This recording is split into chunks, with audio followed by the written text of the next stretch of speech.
The ancient pickup truck wheezed to a stop beside the weathered fence post, steam rising from its cracked radiator like morning mist over a forgotten dream. Elena Vasquez sat behind the wheel, her paint-stained fingers gripping the steering wheel so tightly her knuckles had gone white.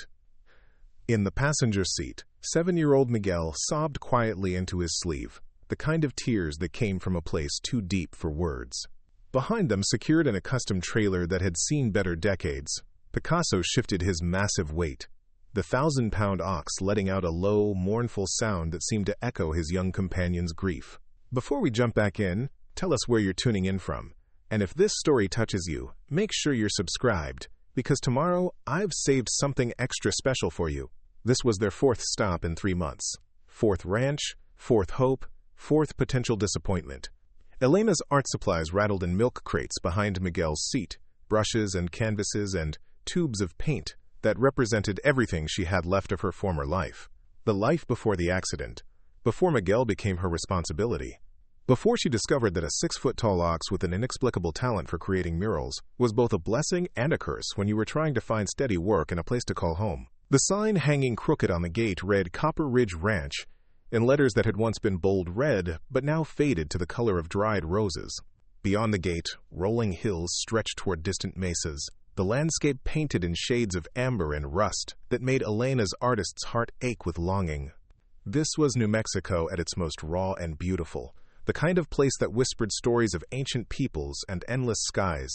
Elena reached over and gently touched Miguel's shoulder. Her nephew looked up at her with eyes that held too much sadness for someone who should still believe in magic and fairy tales. His parents, Elena's brother Carlos and sister-in-law Maria, had been gone for 4 months now. A drunk driver on a rainy Thursday evening had changed everything in an instant, leaving Miguel orphaned and Elena suddenly responsible for a child she barely knew how to comfort, let alone raise. Miguel had stopped speaking 3 weeks after the funeral. The doctors said it was trauma, that he might find his voice again with time and patience and love. But time was something Elena felt slipping through her fingers like water, and patience was a luxury she couldn't afford when their savings dwindled with each passing day. As for love, well, she was learning that loving someone meant making impossible choices and hoping they turned out right. She pulled the crumpled newspaper clipping from her jacket pocket and read it again, though she'd memorized every word. Ranch hand needed. Experience with livestock preferred but not required. Housing provided. Serious inquiries only. Contact Wade Morrison, Copper Ridge Ranch. The ad was sparse, offering little information, but it was the first one she'd found that didn't specifically mention no pets or singles only. She'd called twice, left messages both times, and received no response. Now here they were anyway, because desperation had a way of making decisions for you. Elena stepped out of the truck, her boots crunching on the gravel drive. The air smelled different here, cleaner somehow, carrying scents of sage and cedar and something else she couldn't quite identify. Hope, maybe, though she'd learned to be suspicious of that particular emotion. Miguel climbed out after her, staying close to her side as he always did now, as if afraid that distance might make her disappear too. From the trailer came another low sound from Picasso, and Elena walked back to check on him. The ox stood placidly in his custom enclosure, his massive head turned toward the ranch buildings as if he too was assessing their potential new home. Picasso was a mystery that Elena had stopped trying to solve. She'd inherited him along with Miguel, part of her brother's strange collection of rescued animals that had lived on his small farm outside Taos. Most of the animals had been rehomed after the accident, but Picasso had proven impossible to place. Who wanted a giant ox, after all, even one with unusual talents? It had been Miguel who first showed her what Picasso could do.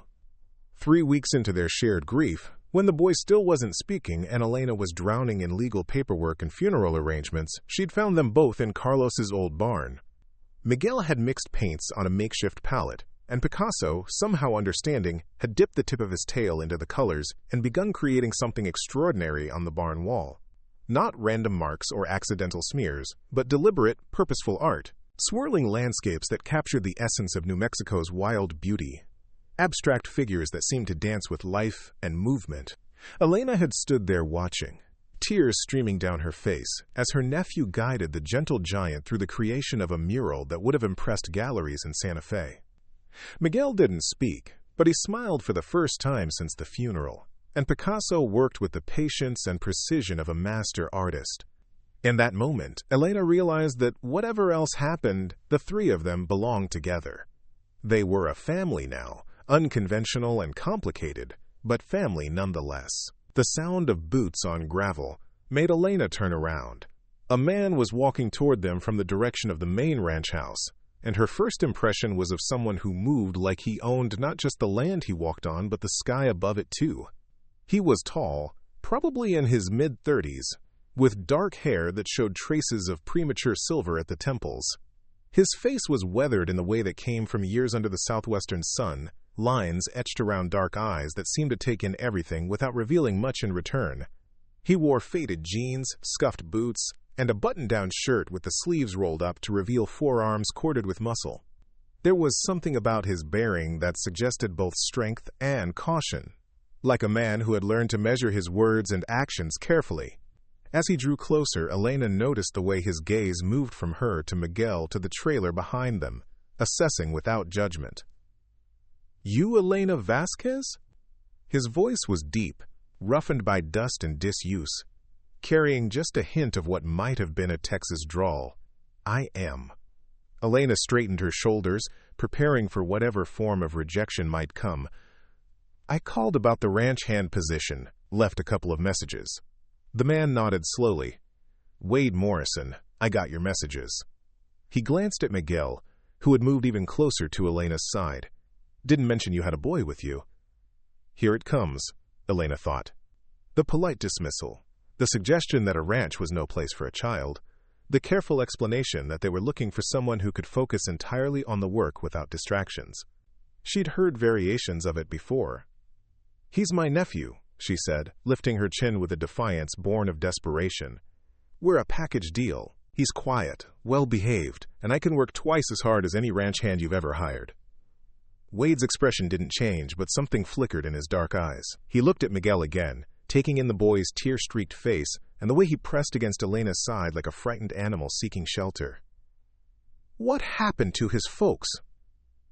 Wade asked quietly. Elena felt Miguel tense beside her. "Car accident 4 months ago. I'm all he has left." She paused, then added, "And he's all I have left, too." Wade absorbed this information with the same careful consideration he seemed to apply to everything. Then his attention shifted to the trailer, where Picasso had begun making more insistent sounds. "That's not a horse," Wade observed. Despite everything, Elena almost smiled. "No, it's not. That's Picasso. He's an ox." "Ox." Wade repeated the word as if testing its weight. "Don't see many of those on working ranches these days." "He's not exactly a working animal," Elena admitted. "He's more of a, well, it's complicated." Wade's eyebrows rose slightly, the first real expression she'd seen from him. "Complicated how?" Elena took a breath, knowing how insane this was going to sound. "He paints." The silence that followed stretched like a taut wire. Wade stared at her, then at the trailer, then back at her. "Come again?" "He paints, creates art. Murals, mostly." "I know how it sounds, but it's true. Miguel guides him, and Picasso does the actual painting. They're good at it. Really good." Wade was quiet for so long that Elena began to wonder if he'd heard her correctly. Finally, he spoke. "You're telling me you've got a painting ox." "I'm telling you we've got nowhere else to go," Elena said, abandoning any pretense of playing it cool. "I can work horses, cattle, whatever you need. I grew up on my grandfather's ranch in Colorado, and I'm not afraid of hard work. Miguel won't be any trouble, and Picasso, well, he's gentle as a lamb and twice as smart. If you let us stay, even just for a little while, I promise you won't regret it." Wade studied her face as if looking for something specific. Whatever he found there seemed to satisfy some internal requirement, because he nodded toward the trailer. "Show me," he said simply. Elena blinked. "I'm sorry?" "The painting. Show me what he can do." Elena looked down at Miguel, who was watching the exchange with wide eyes. For the first time in weeks, her nephew seemed genuinely curious about something happening around him. She squeezed his hand gently. "Should we show Mr. Morrison what Picasso can do?" she asked softly. Miguel nodded, and Elena felt a flutter of hope in her chest. She led them around to the back of the trailer and lowered the ramp. Picasso emerged slowly, blinking in the afternoon sunlight, his massive bulk moving with surprising grace. He was beautiful in the way that gentle giants often are. His coat, a rich brown marked with white patches that looked almost like abstract art themselves. Wade stepped back instinctively as the ox descended the ramp, but Picasso paid him no attention. Instead, the animal's focus went immediately to Miguel, who had already begun pulling art supplies from one of the milk crates. Elena watched Wade's face as Miguel wordlessly set up a small easel with a canvas attached, then began mixing paints on a palette with the efficiency of someone who had done this countless times before. "How long have they been doing this?" Wade asked quietly. "Since right after the accident," Elena replied. Miguel hasn't spoken since then, but somehow he and Picasso communicate perfectly when it comes to art.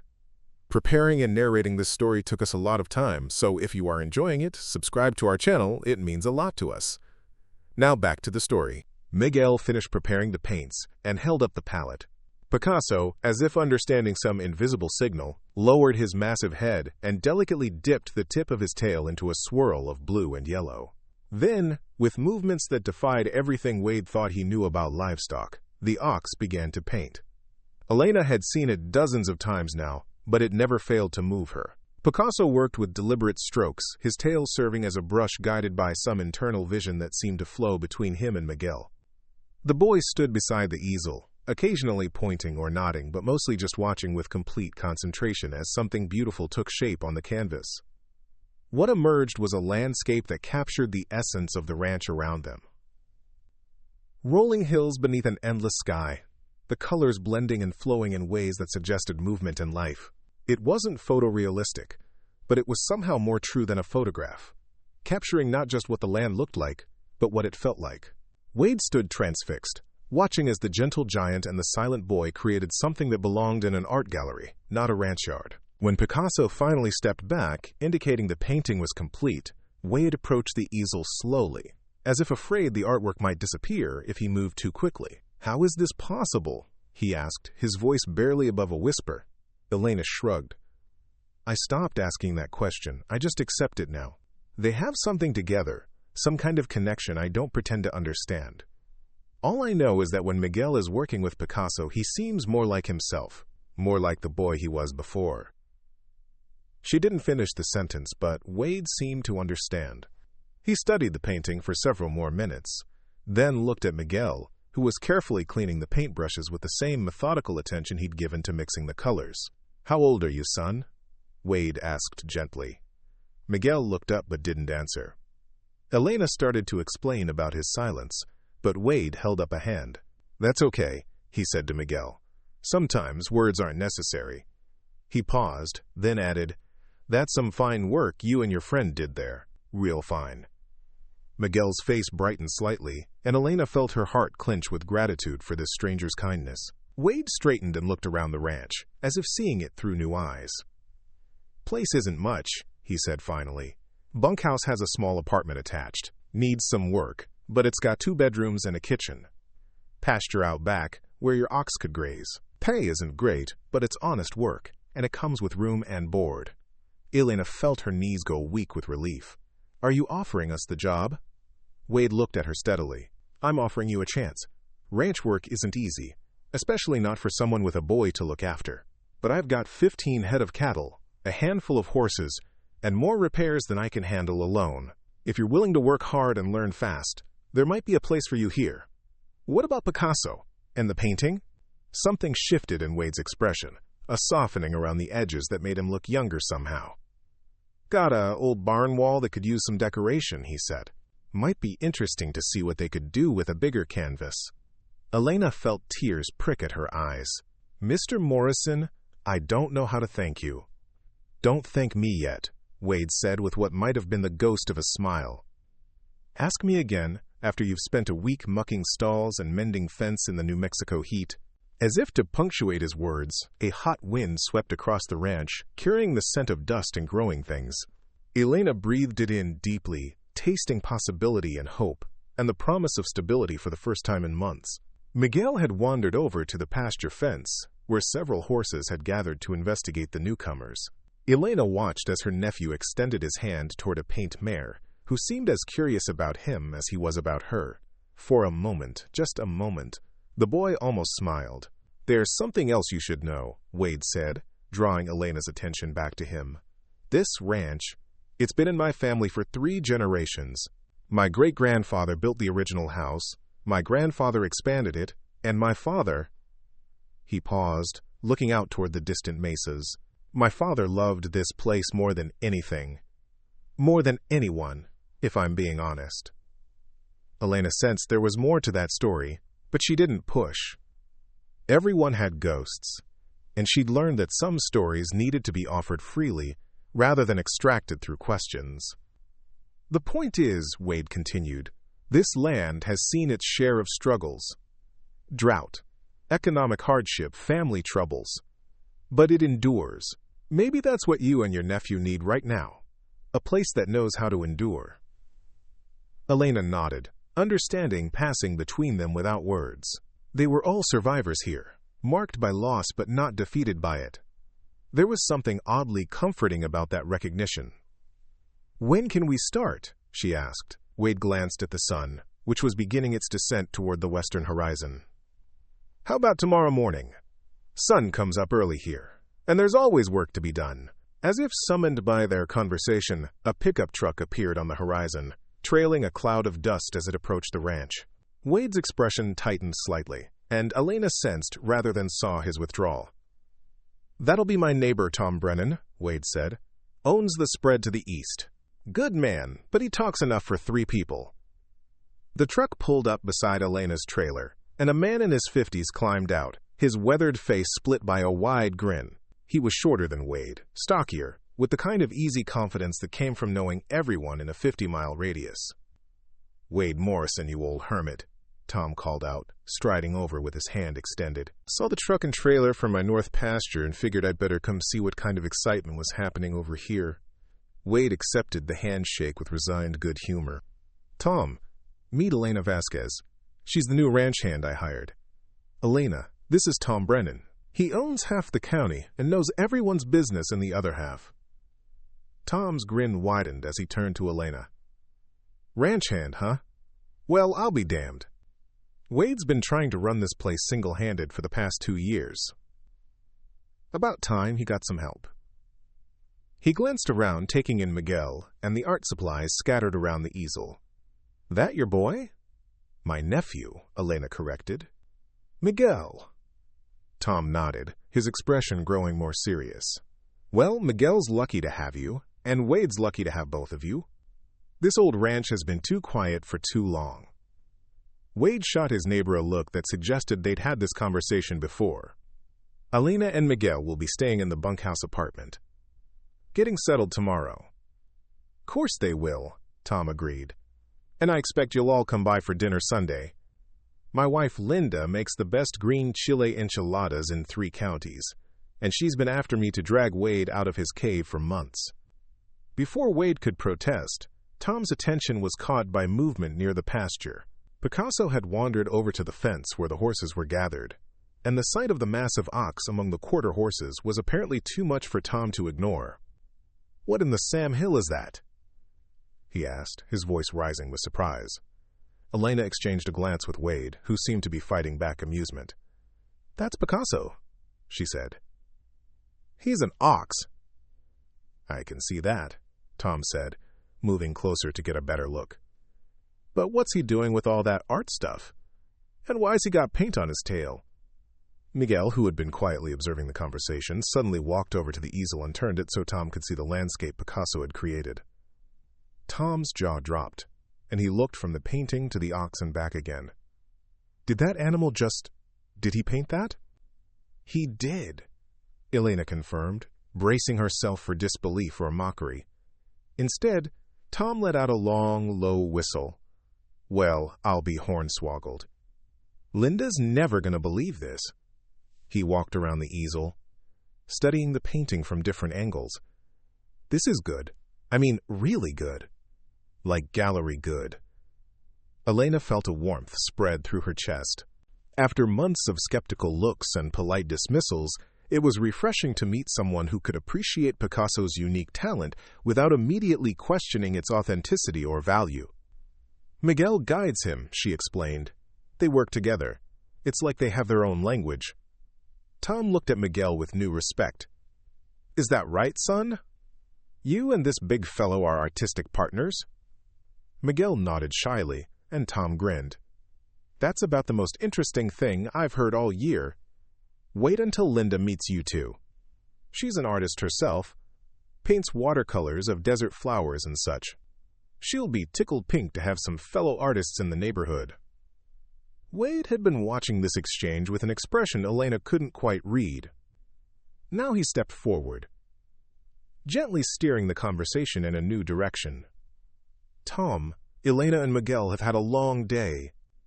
Maybe we should let them get settled in before the whole county comes by to meet them. Tom took the hint gracefully. Course. Sorry about that. I get excited about new folks. He turned back to Elena. You need anything getting set up, you just holler. We're neighbors out here, and neighbors look after each other. After Tom left, promising to spread the word that Wade finally had some help around the ranch, an easy quiet settled over the group. Miguel had returned to the horses, and Picasso was grazing contentedly near the trailer. Elena found herself standing beside Wade, both of them watching her nephew with careful attention. He seems like a good kid, Wade said quietly. He is. He was, before. Elena struggled to find the right words. He used to talk constantly, tell stories, ask a million questions, sing silly songs. Carlos said he was going to be a teacher someday, or maybe a storyteller. Now, grief has its own timeline, Wade said. Can't rush it, can't force it. Just have to trust that healing happens when it's ready to happen. Elena glanced at him, hearing something in his voice that suggested personal experience with the subject. You sound like you know something about that. Wade was quiet for so long that Elena thought he might not answer. When he finally spoke, his voice was carefully controlled. Lost my wife 3 years ago. Cancer. Took 18 months from diagnosis to... He paused, then continued. Spent a long time thinking words were useless, that talking about it wouldn't change anything, wouldn't bring her back, wouldn't make the pain go away. Elena felt her heart clench with sympathy. I'm sorry. Wade nodded acknowledgement. Point is, I understand about silence. Sometimes it's the only way to survive the noise in your head. They stood together watching Miguel, who had somehow coaxed the paint mare closer to the fence. The horse was allowing him to stroke her nose, a small interaction that felt monumental given the boy's recent withdrawal from the world. Her name's Luna, Wade said. The mare. She's got a gentle temperament. Good with kids. Used to belong to... He stopped himself, then started again. She'd probably enjoy having a young person around again. Elena sensed another story there, another loss that Wade carried quietly. But she was learning to read his boundaries, to understand when pushing would be welcome, and when it would only cause him to retreat further. Miguel loves animals, she said instead. Before the accident, he spent every weekend at his father's place, helping with the rescued animals. He had a way with them, a patience that seemed natural. Runs in the family, maybe, Wade suggested, glancing at her. I watched you with Picasso earlier. You handle him like you've been working with large animals your whole life. Elena smiled. My grandfather had a small ranch in Colorado. I spent summers there as a kid, learning to ride, helping with the cattle. It was the best part of my childhood. Her expression grew wistful. I always thought I'd go back someday, maybe take over the place when Grandpa got too old to manage it. But life had other plans. What kind of plans? Elena hesitated, then decided that honesty was probably the best policy if they were going to be living and working together. Art school. Then marriage to a man who thought my dreams were impractical hobbies. Then divorce when I realized he was probably right, but I couldn't give up on them anyway. Then Carlos's accident, and suddenly I was responsible for Miguel and trying to figure out how to make a living as a single woman with an ox who paints. Wade's mouth quirked slightly at the last part. Can't say I've ever heard that particular career challenge before. It's been interesting, Elena admitted. Most people think we're either con artists or completely insane. Sometimes I'm not sure they're wrong about the second part. You don't strike me as insane, Wade said. Desperate, maybe. Overwhelmed, definitely. But not insane. Elena looked at him sharply, surprised by his bluntness. But there was no judgment in his tone, just observation. I am desperate, she admitted, and overwhelmed. Miguel deserves stability, a real home, a chance to heal and be a kid again. I've been dragging him from place to place for months, and I can see it's wearing on him. This job, this place. It could be exactly what we both need. Wade nodded slowly. Or it could be another disappointment. Ranch work is hard, Elena. Physical, demanding, sometimes dangerous. And this particular ranch... He gestured toward the house, the outbuildings, the vast expanse of land around them. It's got its own challenges.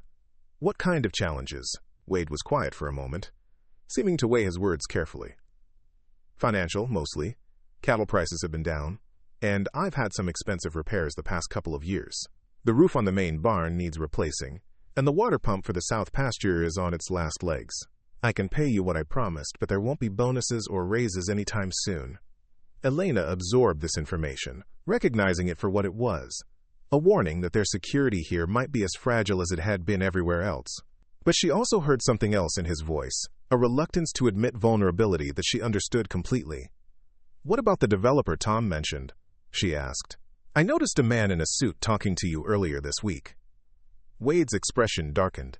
News travels fast around here. He sighed. Yeah, there's been interest.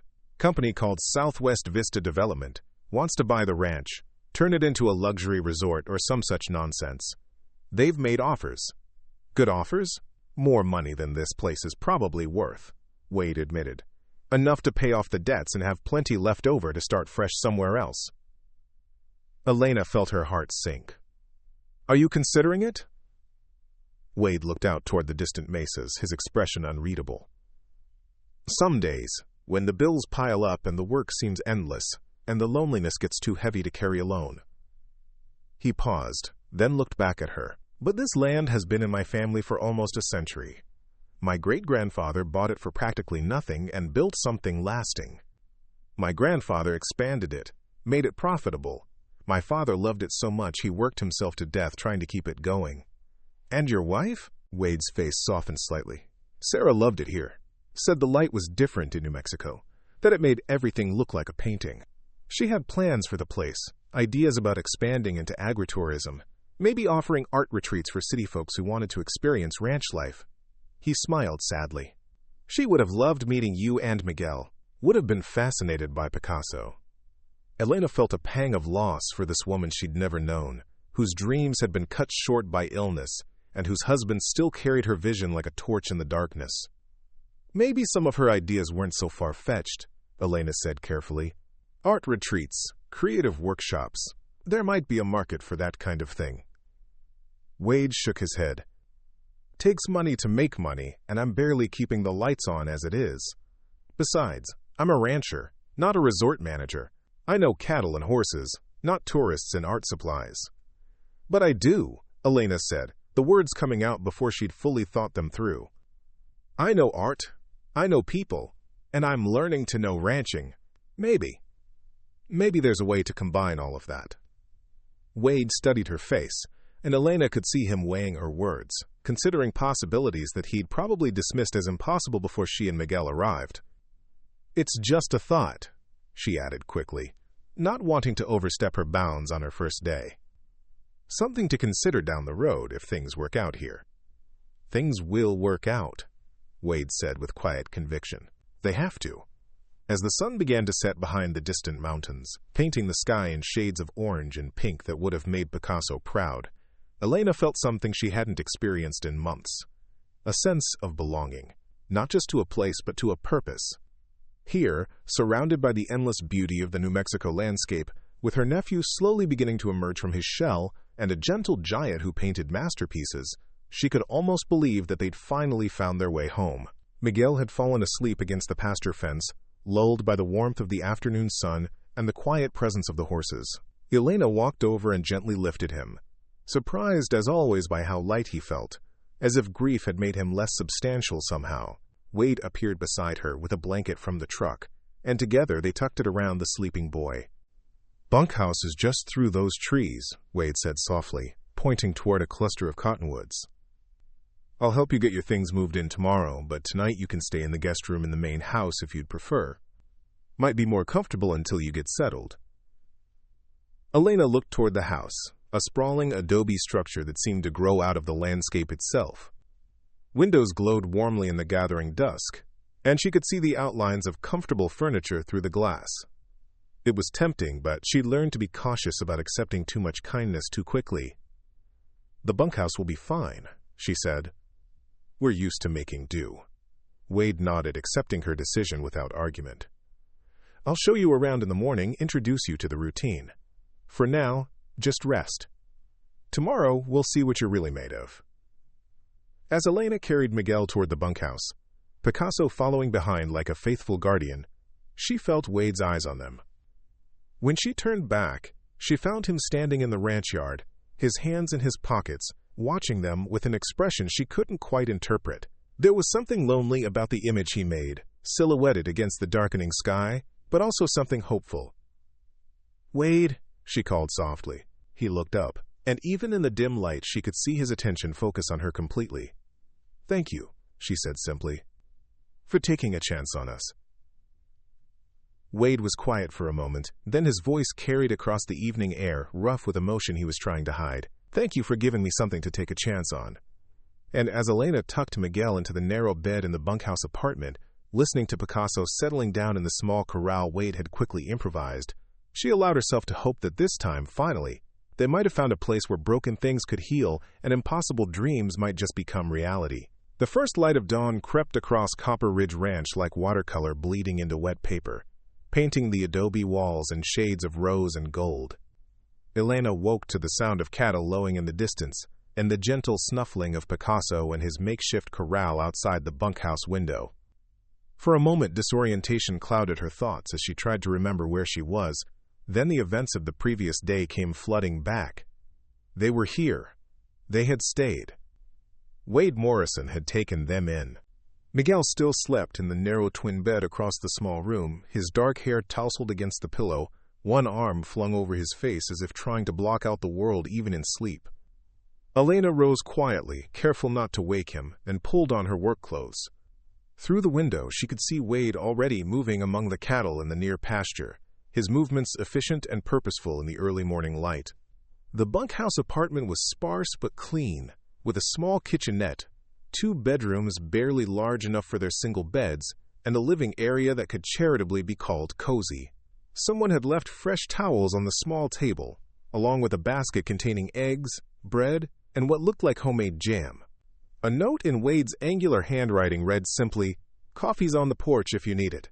Take your time." Elena made her way outside, breathing in the crisp morning air that carried scents of sage and juniper. The coffee was indeed waiting on the main house porch, along with 2 ceramic mugs that looked handmade. She poured herself a cup and stood on the wide wooden planks, taking in the view that stretched endlessly toward the distant mesas.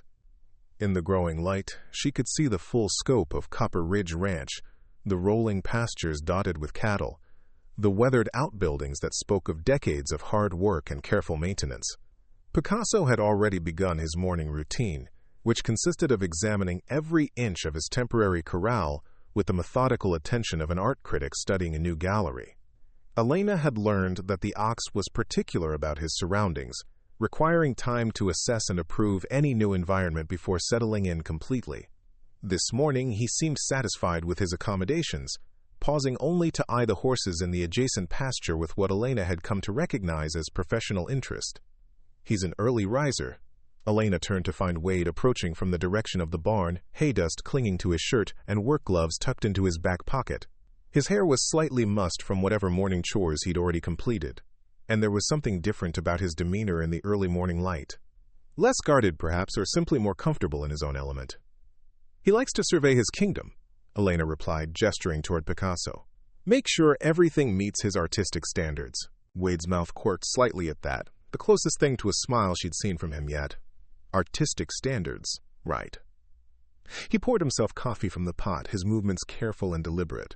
Sleep okay? That bunkhouse hasn't been used in a while. It was perfect. Quiet.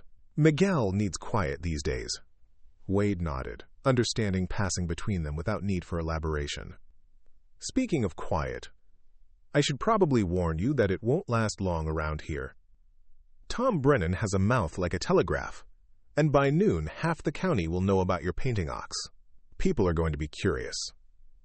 Elena felt a familiar knot of anxiety form in her stomach. Curiosity could be good or bad, depending on the people doing the looking. What kind of curious? Good kind, mostly. Folks around here appreciate unusual things, especially if they're genuine. But there might be some who think it's a trick or a scam. Just want you to be prepared.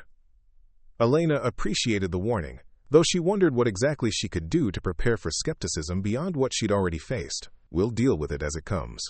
We always do. Wade studied her over his coffee cup, and Elena had the distinct impression he was trying to read something in her expression. You've had to deal with a lot of doubt, haven't you? People don't believe in magic anymore, Elena said simply. Can't say I blame them. If someone had told me a year ago that I'd be traveling around with a painting ox, I'd have suggested they seek professional help. But you believe in it now. Elena looked toward Picasso, who had found a patch of morning sunlight and was standing in it with the contentment of someone who understood the value of simple pleasures. I've seen it too many times to doubt it. And more importantly, Miguel believes in it. For him, Picasso isn't magic. He's just family. The kind of family member who happens to create beautiful things. Wade followed her gaze to the ox, his expression thoughtful. Your nephew hasn't said anything since yesterday. He hasn't said anything in months. The doctors say trauma affects everyone differently. Some people talk through their grief. Some people shut down completely. Miguel chose silence. Maybe he's not ready to trust words yet, Wade suggested.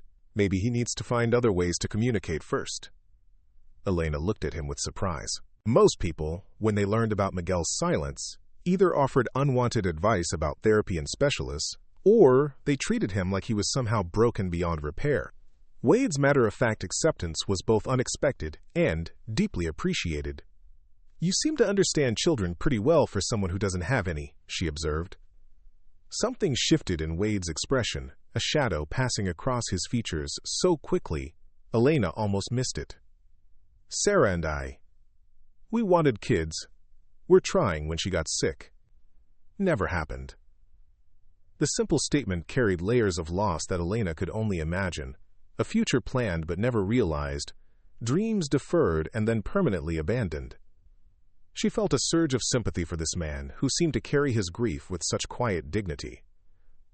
I'm sorry, she said softly. Wade shrugged, a gesture that tried to minimize the pain but didn't quite succeed. Long time ago now. Point is, I understand something about loss, changing the way you move through the world. Before Elena could respond, the sound of the bunkhouse door opening drew their attention. Miguel emerged, still in his pajamas, his hair sticking up at impossible angles. He looked around uncertainly until he spotted Elena and Wade on the porch, then made his way over with the careful steps of someone not quite awake yet. Elena held out her arms, and Miguel climbed into her lap without hesitation, curling against her with the trusting abandon that only children possessed. He was getting too big for this, really, but Elena wasn't ready to give up these moments of closeness that seemed to anchor them both. Morning, sunshine, she murmured against his hair. Sleep okay? Miguel nodded against her shoulder, then lifted his head to look at Wade with curious eyes.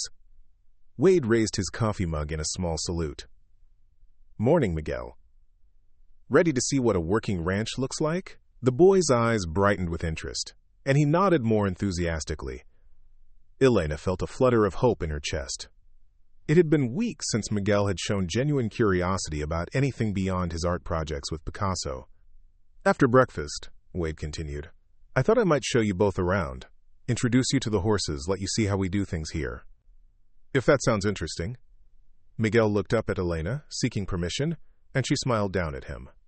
I think that sounds very interesting. But first, let's get you dressed and fed. Can't explore a ranch in your pajamas. An hour later, with Miguel properly clothed and fed, the three of them set out for a tour of Copper Ridge Ranch. Picasso had been released from his corral, and now followed behind them like an enormous, gentle shadow, stopping occasionally to investigate interesting scents or to sample the local vegetation. Wade led them first to the main barn, a structure that had clearly seen decades of use but was maintained with obvious care. The interior was cool and dim, filled with the comforting smells of hay and leather and horses. Several stalls lined the central aisle, most of them occupied by quarter horses who watched the newcomers with intelligent eyes. This is Luna, Wade said, stopping at the first stall where the paint mare Elena had noticed the day before stood waiting. She's 15 years old, gentle as they come, and she's got a weakness for carrots and sugar cubes. Miguel approached the stall cautiously, and Luna lowered her head to investigate this small visitor. The boy reached out tentatively, letting the mare sniff his fingers before gently stroking her nose. Luna whickered softly, a sound of approval that made Miguel's face light up with something approaching joy. She likes you, Wade observed. Luna's got good judgment about people. They moved through the barn systematically, Wade introducing each horse and explaining their personalities and quirks. There was Thunder, a black gelding with a white star on his forehead who had apparently never met a gate he couldn't open. Dusty, a sorrel mare, who was the designated mother hen of the group, always watching out for the younger horses. Cisco, a bay stallion who served as the ranch's primary working horse and took his responsibilities very seriously. Elena found herself impressed by Wade's obvious knowledge and genuine affection for each animal. He spoke about them the way some people talked about family members, with a combination of exasperation and deep love that suggested years of shared experiences. How long have you been doing this? She asked as they moved toward the tack room. All my life, really. Grew up here, learned to ride before I could properly walk. Left for a while after high school, joined the army, saw some of the world. But I always knew I'd come back eventually. What brought you back? Wade paused in the process of showing Miguel a collection of horse brushes, his hands stilling on the equipment. My father had a heart attack when I was 26. Massive one. Doctor said he was probably dead before he hit the ground. Mom couldn't handle the ranch alone, so I came home to help. Met Sarah about 6 months later, and suddenly leaving again was the last thing on my mind. Elena could hear the love in his voice when he mentioned his wife, tinged with the particular sadness that came from losing someone too soon. She wondered how long it had taken him to be able to speak about Sarah without that catch in his voice, or if it was something he'd simply learned to live with. She sounds like she was special. She was. Wade's voice was soft, distant with memory. Had this way of seeing beauty in everything, even the broken-down parts of the ranch that needed fixing. Said everything had potential if you just looked at it the right way. Miguel had been listening to this conversation with the intense focus he seemed to bring to everything these days. Now he tugged on Elena's sleeve and pointed toward a collection of old paint cans stacked in the corner of the tack room. I think he's got an idea, Elena said, recognizing the look in her nephew's eyes. Wade followed Miguel's gaze to the paint cans, then looked back at the boy with growing understanding. You want to paint something? Miguel nodded eagerly, then pointed toward the barn wall, a large expanse of weathered wood that currently displayed nothing more exciting than a collection of old horseshoes and bridles. The barn wall, Wade mused, studying the space with new eyes. That could work. Might even be an improvement over the current decor. Elena felt her heart skip with excitement.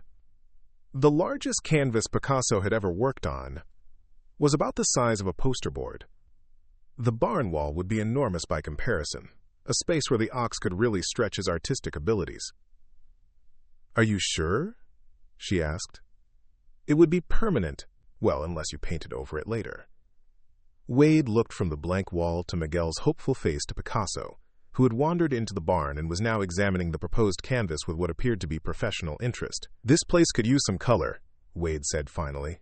And if your nephew and his partner here can create something half as good as what I saw yesterday, it'll be the best thing that's happened to this barn in years. Miguel's face broke into the first genuine smile Elena had seen from him since before the accident. He ran to Wade and hugged his legs briefly, a spontaneous gesture of gratitude that left the rancher looking slightly stunned. "I think you just made his day," Elena said, her throat tight with emotion. "Made mine, too," Wade admitted, looking down at Miguel with something that might have been wonder. They spent the rest of the morning exploring the ranch, Wade pointing out landmarks and explaining the daily routines that kept the operation running. Elena absorbed every detail, from the rotation schedule for the pastures to the maintenance requirements for the various buildings. It was clear that running Copper Ridge Ranch was a full-time job for multiple people, yet Wade had been managing most of it alone. "How do you do it all?" she asked as they watched the cattle in the south pasture, a mixed group of Herefords and Angus that looked healthy and well cared for despite their owners' limited resources. Wade shrugged. "You do what needs doing. Some days that means working from sunrise to well past sunset. Other days you get lucky, and everything runs smooth. But it's not sustainable long term. You'll burn yourself out trying to be everywhere at once." Wade gave her a sharp look. "You offering to psychoanalyze my business practices on your second day?" Elena held up her hands in surrender. "Just an observation. I've seen what happens when people try to do too much alone. My grandfather nearly killed himself trying to keep his ranch going after my grandmother died. Pride can be expensive. And hiring help can be expensive too. Everything costs money. I don't have." Elena heard the frustration in his voice, the weight of responsibilities that never seemed to get lighter. She understood that feeling, the constant calculation of resources and needs, the careful balancing act required to keep moving forward when the margins were always too thin. What if there were other ways to generate income? She asked carefully. Things that wouldn't require major capital investment but could bring in supplemental revenue? Wade stopped walking and turned to face her fully. "Such as?" Elena took a breath, knowing she was about to venture into territory that might not be welcome. "Art workshops. Retreats for people who want to experience ranch life while learning to paint or draw. Day trips for families who want to meet a real painting ox. Maybe even commissioned murals for businesses or private clients." Wade's expression was unreadable. "You've been thinking about this." "I have. I know it sounds crazy, but there's a market for authentic experiences. People are hungry for something real, something they can't get in the city. And Picasso, he's unique. There's no other animal in the world who can do what he does." "That you know of," Elena smiled. "That anyone knows of. Do you have any idea how rare this is? Art critics in Santa Fe would pay serious money just to watch him work, let alone own one of his pieces." Wade looked toward where Picasso was grazing peacefully near the barn, the ox's massive bulk somehow managing to appear both majestic and approachable. "And you think people would come here? To the middle of nowhere?" "I think people would come from all over the world to see something genuinely miraculous. The question is whether you'd be willing to open your ranch to that kind of attention." Wade was quiet for a long time, and Elena could almost see him weighing possibilities against practicalities, dreams against limitations. Finally, he spoke. "Sarah used to talk about something like that. Said this place was too beautiful to keep to ourselves, that we should find ways to share it with people who needed to remember what peace looked like. What did you think about her ideas? I thought she was an optimist who didn't understand the realities of running a business." Wade's voice carried a note of regret. "I was probably wrong about that. Wrong about a lot of things." Elena sensed they were approaching dangerous emotional territory, but she pressed on gently. "It's not too late to explore some of those ideas. Start small. See what works. The worst that could happen is that nothing changes. The worst that could happen is that I invest time and money I don't have in a scheme that fails and ends up costing me the ranch." Elena nodded, understanding his caution. "Or the best that could happen is that you find a way to save the ranch while honoring your wife's vision." Wade looked at her with something that might have been surprise. "You don't give up easily, do you?" "Not when I see potential being wasted. And this place." Elena gestured toward the sprawling beauty of the ranch, the mountains in the distance, the endless sky overhead. "This place has more potential than you realize." Their conversation was interrupted by the sound of a vehicle approaching, and Elena looked up to see a familiar black SUV making its way up the ranch road. Wade's expression darkened immediately. "Southwest Vista Development," he said grimly. Right on schedule. The SUV pulled up near the main house, and the same well-dressed man Elena had seen the day before emerged, along with a woman in an expensive suit who looked like she'd never been closer to a ranch than a luxury resort. "Mr. Morrison," the man called out as he approached, his voice carrying the artificial friendliness of someone accustomed to getting his way through charm. "Hope you don't mind us stopping by. Wanted to introduce you to my colleague, Janet Summers. She's our regional development coordinator." Wade's jaw tightened, but his voice remained level. "Actually, I do mind. This is private property, and I'm busy." The man's smile never wavered. Of course. We won't take much of your time. Just wanted to follow up on our conversation from last week. Have you had a chance to consider our offer?" "I told you last week that I wasn't interested." "Yes, but that was before you'd seen the full proposal." The woman, Janet, stepped forward with a leather portfolio in her hands. "We've done some additional research on the property, and I think you'll find our revised offer very compelling." Elena watched this exchange with growing unease. There was something predatory about the way these people moved, the way they dismissed Wade's clear reluctance as merely an obstacle to be overcome. Miguel had moved closer to her side, apparently sensing the tension in the air. "I don't need to see any proposals," Wade said firmly. "The ranch isn't for sale. Everything's for sale at the right price," Janet said with a laugh that sounded like breaking glass. "And our price is very right indeed." She opened the portfolio and pulled out a document, holding it toward Wade. Elena could see numbers on the page, figures that made her breath catch. If those numbers were accurate, Southwest Vista Development was offering enough money to buy a dozen ranches the size of Copper Ridge. Wade glanced at the document but didn't take it. "Not interested." "Mr. Morrison," the first man said, his tone becoming slightly less friendly. "I understand your emotional attachment to this place. Family land, generational ties, all of that. But you have to be practical. The cattle business isn't what it used to be. Small ranches like this one are struggling everywhere. We're offering you a chance to cash out while the offer is good." "And what happens to the land after I cash out?" Janet smiled brightly. "We're planning a world-class resort destination.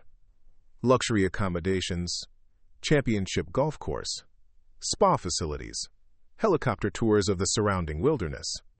It would bring hundreds of jobs to the area, millions of dollars in economic development." Elena felt sick listening to the description. She could picture it all too clearly.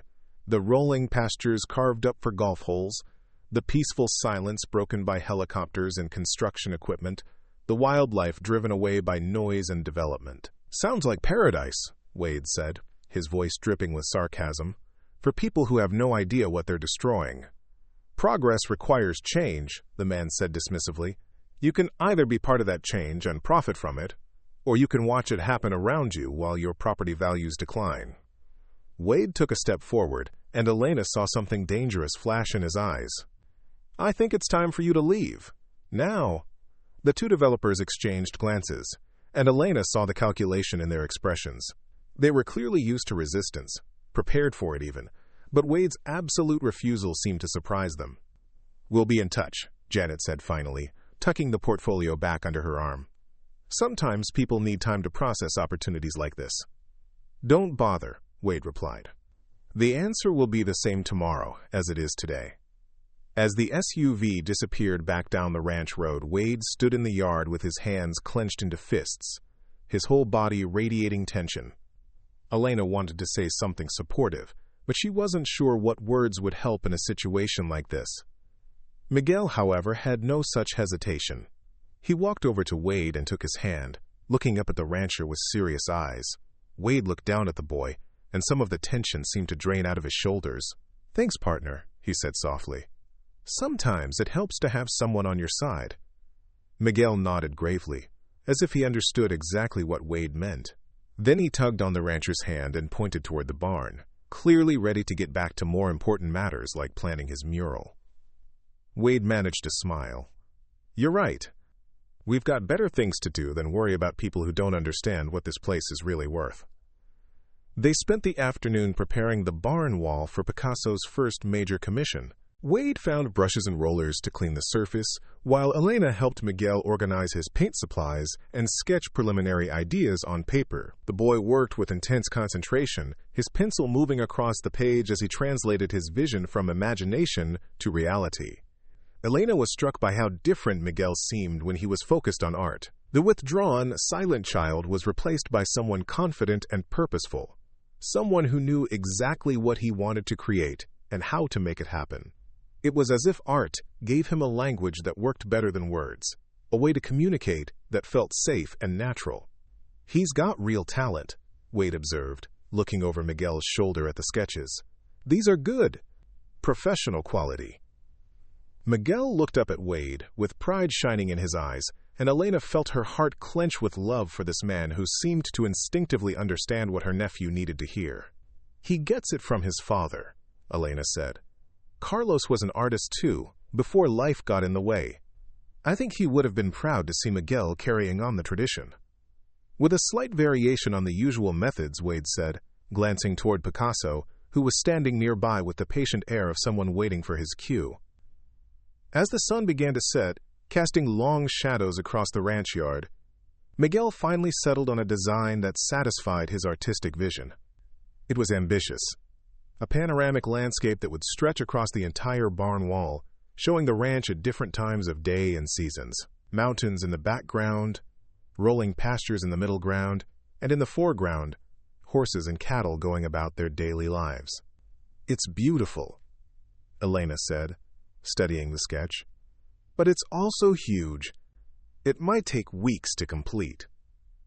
Miguel nodded enthusiastically, apparently unconcerned by the scope of his vision. He pointed to different sections of the sketch, then to corresponding areas on the barn wall, clearly already seeing the finished mural in his mind. "Well," Wade said, "I guess we'd better get started. That wall isn't going to paint itself." As they began the process of transferring Miguel's vision to the barn wall, Elena felt a sense of rightness settle over her like a comfortable blanket. This was what they'd been looking for without knowing it. A place where Miguel's grief could transform into something beautiful, where Picasso's unique gift could be appreciated and celebrated, where she could contribute her own skills and knowledge to something larger than herself. The work was methodical and meditative. Miguel would indicate which colors he wanted, Elena would prepare the paint on a palette, and Picasso would dip his tail and carefully apply the pigment to the wall under the boy's gentle guidance. Wade watched this process with fascination, occasionally asking questions about technique or offering suggestions about composition. "How do you know where he wants the paint to go?" Wade asked as Picasso completed a section of sky that seemed to glow with internal light. Miguel pointed to his own eyes, then to Picasso's, then made a gesture that encompassed both of them. The meaning was clear. They saw the same vision, shared the same artistic goal. "They're connected somehow," Elena explained. "I don't understand the mechanics of it, but Miguel can communicate with Picasso in ways that go beyond normal animal training. It's like they share a common language that's based on color and form instead of words." Wade nodded slowly, accepting this explanation with the same matter-of-fact attitude he'd shown toward everything else about their unusual family. "Makes as much sense as anything else, I suppose. I've seen stranger things happen with animals over the years." "Have you?" Wade smiled, a real smile this time. "Remind me to tell you sometime about the horse who learned to open the gate latch by watching the mailman, or the cow who adopted an orphaned foal and nursed it alongside her own calf. Animals are capable of more than most people give them credit for." As the evening progressed, the first section of Miguel's mural began to take shape on the barn wall. The colors seemed to capture not just the appearance of the landscape, but its essence. The way the light moved across the hills and the sense of space that made the high desert so compelling. Elena found herself holding her breath as she watched Picasso work, still amazed by the ox's ability to translate Miguel's vision into reality. "This is incredible," Wade said quietly, his voice filled with genuine awe. "I mean, I saw the smaller painting yesterday, but this is something else entirely." Elena felt a surge of pride, not just in Miguel and Picasso, but in the three of them as a team. They were creating something beautiful together, something that would outlast their individual presence on the ranch. It felt like the beginning of belonging, the first tentative steps toward calling this place home. As the light faded and they finally called it a day, Miguel ran his hands over the painted section of wall with obvious satisfaction. The boy looked tired but happy, more at peace than Elena had seen him since the accident. He leaned against Picasso's massive flank, and the ox lowered his head to nuzzle Miguel's hair with gentle affection. "Tomorrow we'll work on the mountains," Elena said, gathering up the art supplies. "And maybe start on some of the foreground details." Miguel nodded, already lost in plans for the next day's work. Elena could see the anticipation in his eyes, the excitement of someone who had found his purpose and was eager to pursue it. Wade helped carry the supplies back to the bunkhouse, his movements easy and comfortable in the gathering darkness. "You know," he said as they walked, "I haven't seen this place look so alive in years. There's something about having creative energy here that changes everything." Elena looked back toward the barn, where the first section of Miguel's mural glowed softly in the moonlight. Sarah would have loved this, wouldn't she? Wade stopped walking and turned to look at the barn wall, his expression softening with memory and something that might have been joy. She would have been here with paint on her hands, asking a million questions, and probably trying to add her own touches to the design. She never could resist being part of something beautiful. "She sounds like she was an amazing woman." She was, and she would have loved you and Miguel too. Would have been plotting ways to turn this ranch into an art colony within a week of meeting you. Elena laughed. Maybe she had the right idea. Maybe there's room for both cattle and creativity here. Wade looked at her with an expression she couldn't quite read in the darkness. Maybe there is. I'm starting to think this place has been waiting for something to bring it back to life. Maybe that something was you. The words hung in the air between them, carrying implications that Elena wasn't sure either of them was ready to explore. But as they stood there in the soft New Mexico night, surrounded by the peaceful sounds of the ranch settling into sleep, she felt the fragile beginning of something that might eventually become more than just a working relationship. "Wade," she said softly. "Yeah? Thank you for giving us this chance, for seeing something in us worth keeping around." Wade was quiet for a moment. Then his voice came through the darkness, rough with emotion he was trying to hide. "Thank you for giving me something to believe in again." As Elena tucked Miguel into bed that night, listening to Picasso's contented breathing from the corral outside their window, she allowed herself to hope that this time, finally, they had found a place where they could stop running and start building something lasting. The mural on the barn wall was just the beginning, she thought. With time and trust and the kind of patience that came from finally being where you belonged, there was no telling what beautiful things they might create together. 2 months had transformed Copper Ridge Ranch in ways Elena never could have imagined. The barn wall now displayed Miguel's magnificent mural, a sweeping landscape that captured the soul of New Mexico in brilliant blues and golds. Visitors had begun arriving after word spread through the art communities in Santa Fe and Albuquerque. A small but steady stream of tourists paid modest fees to watch Picasso work, bringing in enough supplemental income to ease Wade's financial strain. Miguel had started speaking again, tentatively at first, then with growing confidence. His voice was different now, quieter and more thoughtful, but when he guided Picasso through a painting session or explained their artistic process to wide-eyed visitors, his words carried the authority of someone who had found his calling. Elena stood in the ranch yard, watching her nephew demonstrate how he and Picasso collaborated, a group of art students from the university hanging on his every word. The transformation in the boy was remarkable. Where once there had been silence born of grief, now there was purposeful communication rooted in passion. The secret, Miguel was explaining to his audience, is that Picasso sees colors the way we see emotions. When I show him how I'm feeling about a particular part of the painting, he translates that into the right brushstroke. Wade appeared beside Elena, his presence as comfortable as it had become essential over the past weeks. Hard to believe that's the same kid who wouldn't say a word when you first arrived. Art saved him, Elena replied. Art and this place. And you. Their relationship had evolved slowly, carefully, like two people who had both been hurt learning to trust again. Shared coffee at dawn, quiet conversations after Miguel was asleep, stolen moments of connection that neither had been brave enough to name or claim. The peaceful afternoon was shattered by the roar of multiple vehicles approaching the ranch. Elena's stomach dropped as she recognized the black SUVs of Southwest Vista Development, but this time they weren't alone. Construction trucks, surveying equipment, and men in hard hats filled the ranch road. Wade's expression turned to stone. What the hell? Janet Summers emerged from the lead vehicle, her smile sharp as a blade. Mr. Morrison, I tried to reach you by phone, but it seems your line has been disconnected. Because I don't want to talk to you, Wade replied, his voice deadly calm.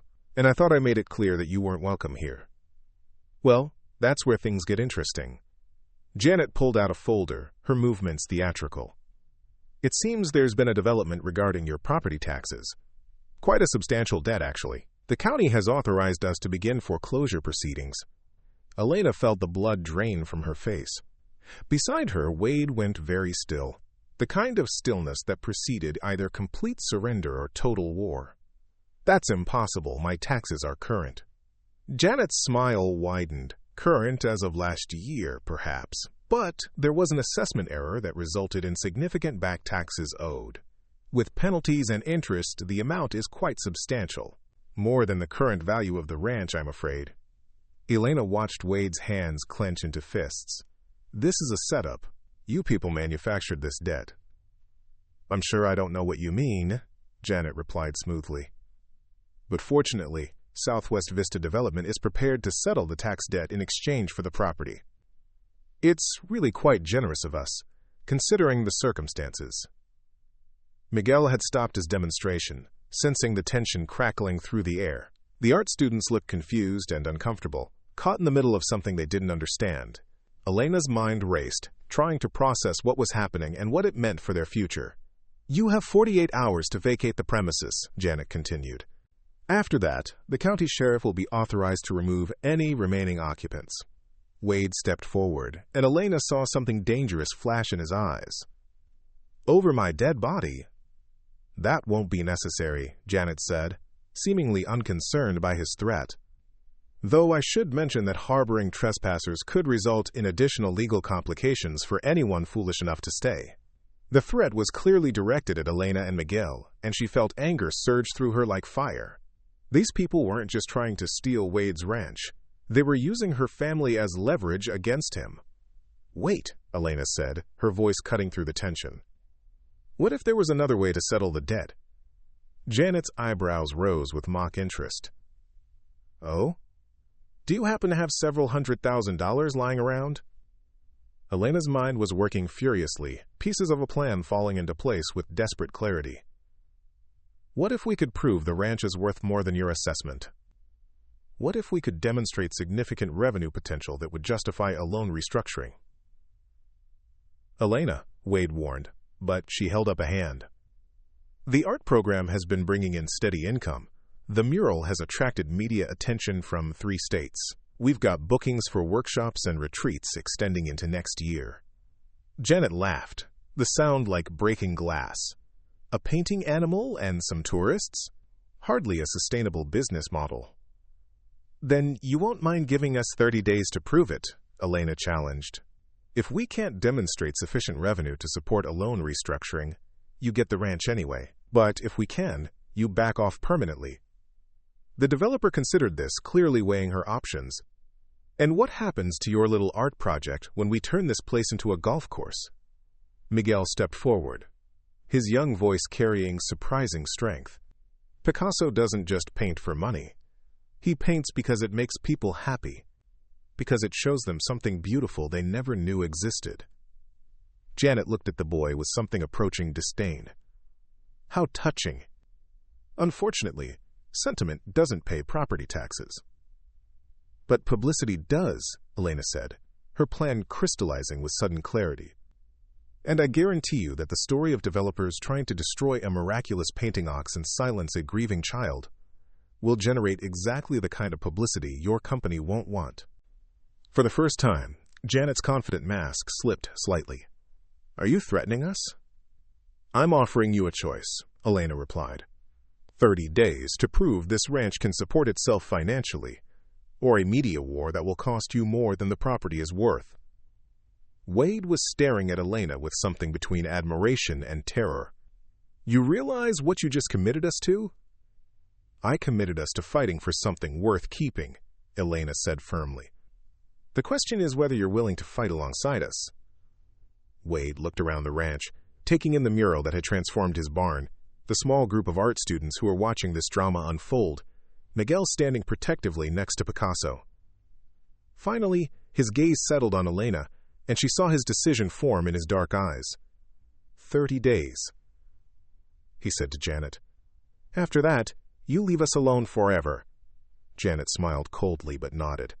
30 days, but when you fail, and you will fail, I want this property cleared completely. No extended goodbyes, no legal challenges. You walk away and never look back. After the developers departed, the ranch seemed to vibrate with nervous energy. The art students had left, promising to spread word about the situation through their networks. Miguel sat beside Picasso in the corral, both of them somehow sensing that their future hung in the balance. Elena, Wade said quietly, what you did back there, that was either brilliant or insane. Maybe both, she admitted. But I meant what I said about fighting for this place.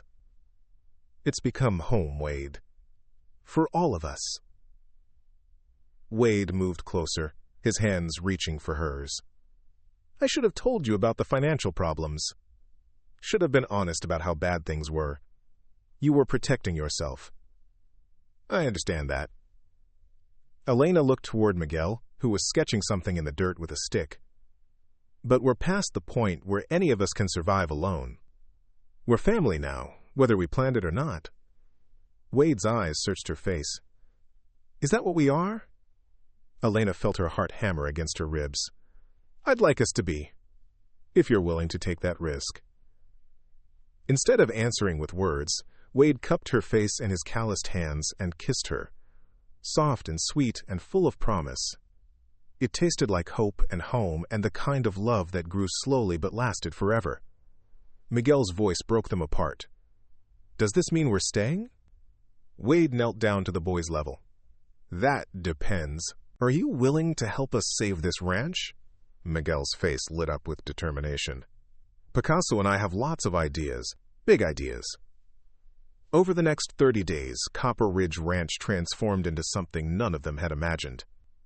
Word of their struggle spread through social media and art communities across the Southwest. Visitors arrived daily, some drawn by curiosity about the painting ox, others by the David and Goliath story of a small ranch fighting corporate developers. Miguel rose to the challenge with remarkable maturity, conducting tours and demonstrations with growing confidence.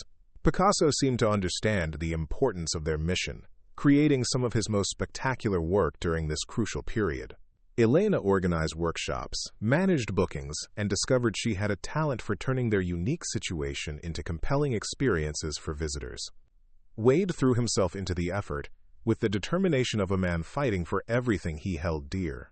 He expanded their capacity for overnight guests, improved the facilities, and revealed a gift for storytelling that brought the ranch's history to life for their visitors.